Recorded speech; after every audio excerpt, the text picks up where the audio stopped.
పిల్లలు కానీ అట్లా పాల్గొనడానికి వెళ్ళినప్పుడు పర్యావరణ పరిరక్షణ అనేది అది ఒక నినాదం లాగా కాకుండా జీవన విధానం లాగా చేసుకోవాలని చెప్పేసి ఒక ప్రకృతి ప్రేమికుడిగా గతంలో ఉద్యోగం చేస్తూ తీరిక సమయాలలో చేసేవాడిని. కానీ నాకేమనిపించిందంటే వెనకటికి ఒక మోటు సామెత ఉండేది, ఇల్లు తగలబడి ఒకటి ఏడుస్తుంటే సుట్ట కాల్చుకోవడానికి నిప్పుందా అని అడిగినట్టు. సో నేను ఈ భూమండలానికి భూమి అనేటటువంటి నా ఇంటికి కాలుష్యం అనేటటువంటి నిప్పు అంటుకుంటే నేను తీరిక సమయాలల్లో పర్యావరణం కోసం పనిచేస్తా అంటే కొంచెం నాకే వినడానికి ఎలానో అనిపించింది. సో మరి 2017లో నా యొక్క ఉద్యోగానికి రాజీనామా చేసి సో అప్పటి నుంచి పూర్తి సమయంగా ప్రకృతి కోసం పనిచేస్తా ఉన్నాను. గత 15 సంవత్సరాల నుంచి పర్యావరణం కోసం పనిచేస్తా ఉన్నాను. సో మరి ఈరోజు ఏదైతే డిజిటల్ లిటరసీ డిజిటల్ ట్రైనింగ్లో భాగంగా దాదాపుగా 200 మంది ఉపాధ్యాయురాళ్ళు ఇక్కడ ట్రైనింగ్కి రావడం జరిగింది. మరి అందులో కొంతమంది మేము స్టీల్ ప్లేట్ తెచ్చుకుంటామని చెప్పేసి వారు తెచ్చుకోవడం జరిగింది. సో మరి ఈరోజు అలా స్టీల్ ప్లేట్ తెచ్చుకున్న వాళ్ళందరికీ టీ గ్లాస్ కూడా తెచ్చుకున్న వాళ్ళకి సన్మానం చేయడం జరుగుతూ ఉంది. సో భవిష్యత్తులో ఇంకా మిగతా వాళ్ళందరూ కూడా ఇలాంటి ప్రయత్నం చేసి ఈ సమాజానికి ఆదర్శంగా ఉండాలి అని చెప్పేసి కోరుతా ఉన్నాను. అందరికీ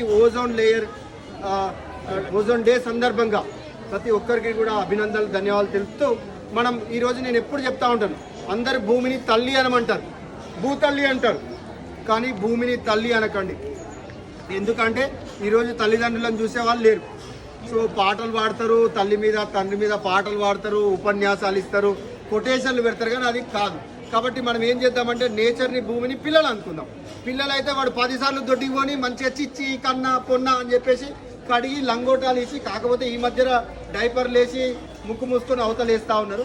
కానీ ఎంత చేసినా కూడా బిడ్డ పెళ్ళి అయినాక మళ్ళీ మనవాడికి మనవరాలకి అట్లా చేస్తూనే ఉంటారు. కాబట్టి ప్రకృతిని కూడా మనం పిల్లలు అనుకొని పని చేద్దామని చెప్పేసి చెప్తా ఉన్నాను. అందరికీ కూడా ఈరోజు ఈ గోషిగాన్ని ఇక్కడ మాట్లాడడానికి అవకాశం కల్పించినందుకు మీ అందరికీ కూడా అభినందనలు ధన్యవాదాలు తెలుపుతా ఉన్నాను.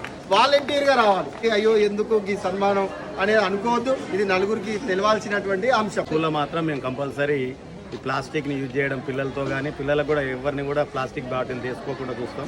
కంపల్సరీ స్టీల్ బాటిలే 99% పిల్లలు స్టీల్ బాటిలే తీసుకొస్తారు. ఇంకోటి ఏదైనా మాకు దివీస్ అందుబాటులో ఉంది కాబట్టి బాటిల్ సప్లై ఉంటుంది కాబట్టి పిల్లలు కూడా అందరు తీసుకొస్తారు. స్కూల్లో కూడా మా టీచర్లు కూడా ఏ ఫంక్షన్ అయినా కూడా అంటే మనం చిన్న గెట్ టుగెదర్ పెట్టుకున్నా కూడా అందరు స్టీల్ ప్లేట్లే వాడేటట్టుగా ప్రయత్నం చేస్తున్నాం. అందరు టీచర్లు కూడా స్టీల్ ప్లేట్లే వాడతారు, ఏదైనా ఫంక్షన్ అయినా ఇంకేదైనా స్కూల్ టీచర్ల వరకు. చాలా పేర్లు ఉంటాయి. సైన్స్ ఫేర్లలో కానీ అట్లా పాల్గొనడానికి వెళ్ళినప్పుడు మీరు క్లాస్